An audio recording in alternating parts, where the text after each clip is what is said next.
Hi guys, welcome back to my channel. My name is Nicole. Welcome if you are new here. Today we are going to be talking about the top 10 mysterious ocean floor sea creatures. I don't know if they're all ocean floor, but some of them are. I'm totally just reading them out to you guys. This is my research. I don't have opinions on these because they're factual. It'd be cool to see them, but I'd rather just share the facts with you.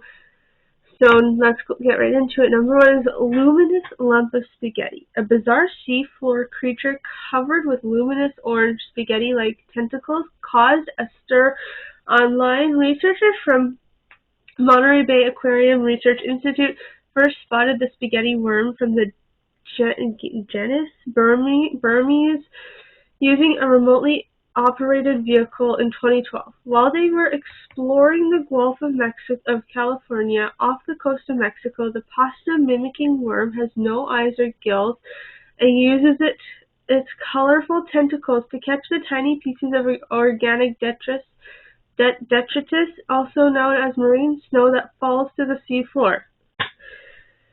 Most spaghetti worms live in burrows or tunnels below the seafloor and only poke their noodle-like tentacles into the water to snatch up bits of food. But this Burmese worm spends its life above the ocean bottom and has previously been observed swimming through the water or crawling along the seafloor to find locations where food is plentiful.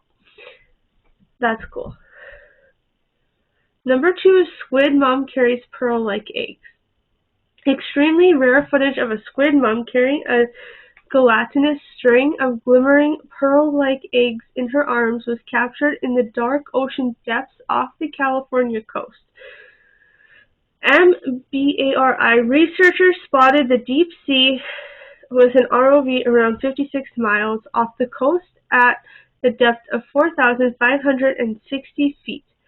Squid moms don't usually brood or carry their eggs. Most females will release their eggs on the seafloor or in the large gelatinous clumps. Brooding may increase their eggs' chance of hatching, but it likely also increases the risk of predation for the mother, which is why it is so rare. The overprotective mom may look large in image compared to her eggs, but in reality, her mantle, the main part of a squid's body containing all the major organs, can only grow to a maximum length of 3 inches. Excuse me. Number 3 is the gummy squirrel. A bizarre gelatinous creature that resembles a half-peeled banana was spotted by researchers in the Pacific Ocean. Creatures known as a gummy squirrel is actually a sea cucumber and was around 2 feet long. So that's 24 inches. That's crazy.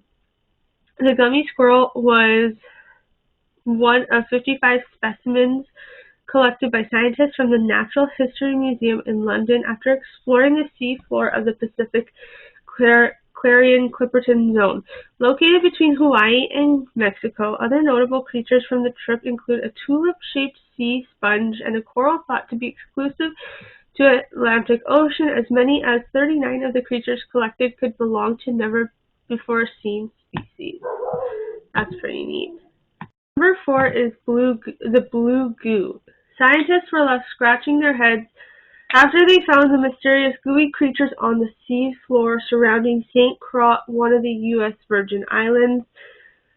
Researchers from the National Oceanic and Atmospheric Administration (NOAA) spotted multiple blue goo creatures using an ROV and live streamed the dive online. The mysterious blobs were seen motionless on the ocean bottom between 1,335 and 2,005 feet beneath the water's surface. Number 5 is the weird-eyed strawberry squid. The MBARI researchers caught a glimpse of the bright red squid with peculiar peepers. The strawberry squid had one large, bulbous yellow eye, while the other was small and black. The team spotted the weird-eyed cephalopod using an ROV and the depth of 2,378 feet in Monterey Canyon of the coast of California.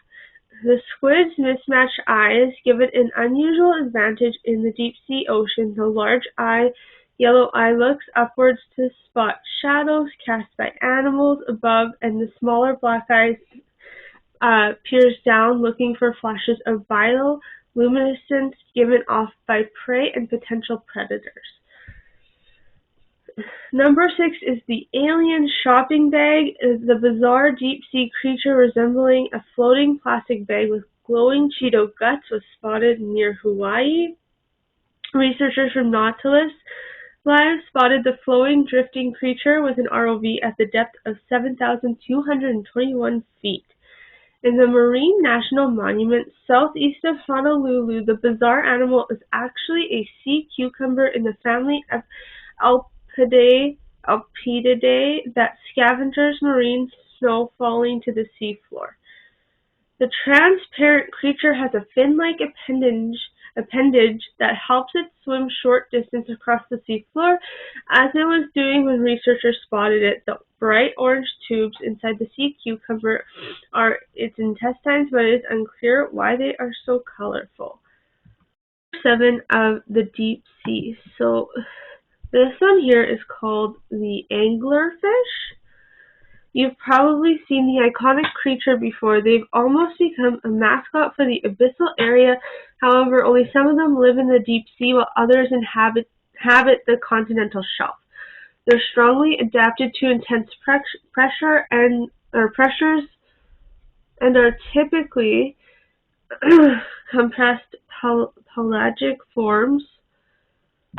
Are most laterally compressed, whereas the benthic forms are often more vertically compressed with long mouths. Why is my computer acting so weird right now? Hold on. I don't know why I can't. Oh my god, what is going on? So they are called the anglerfish due to their unusual hunting techniques. They emit light to attract unsuspecting fish, which get devoured if they come close enough. Naturally, there is no light in the deep ocean, so their bioluminescence is really appealing to victims. However, they don't do it alone. The light is a result of symbiosis with a bacterium, the mechanism of which is not entirely understood.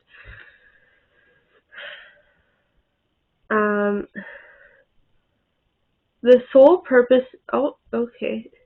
So when the scientists, when they first discovered the anglerfish, they were rather puzzled by the fact that they only found females. To make matters even weirder, these females appear to have some sort of parasite attached to them. And here's the kicker: those parasites were actually the males. The life is to find. So the purpose of the male's life is to find a female host, without which he can't survive for long. After he does find a female, the male bites into her skin, and the two are fused together until the point where the only discernible parts of the male are its gonads. The male is still alive and shares the female's circulatory system, but he is basically a parasite that occasionally pays his dues by providing her with specimen on the spot so that she might impregnate herself. This is called the parasitic reproduction. This extreme, arousing dimorphism ensures that when the female is ready to produce, she has a mate immediately available, something which can be quite difficult in the deep sea. She also doesn't have to spend additional resources to find resources which are scarce in this environment. Next one is 8, the the blobfish. Unofficially declared the ugliest animal in the world, the blobfish is actually really interesting. They inhabit the deep waters of Australia, New Zealand, and Tasmania, living at depths of 600 to 1200 meters at the depth of the pressure is tens of times bigger than at the surface, and therefore gas bladders, which fish normally use to swim, would be inefficient.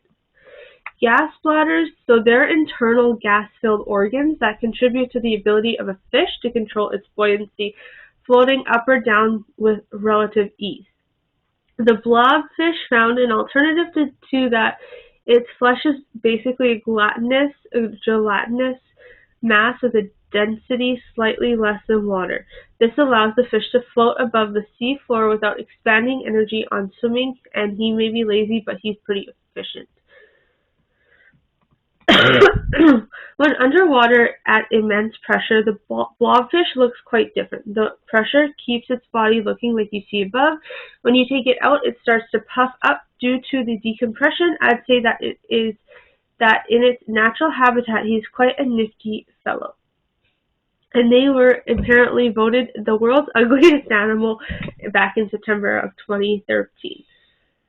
Number 9, so we have room for 2 more. The goblin shark. The goblin shark is a very rare and poorly understood animal, arguably the least understood shark species. The goblin shark is the only survivor of a family called Mitsukuridae,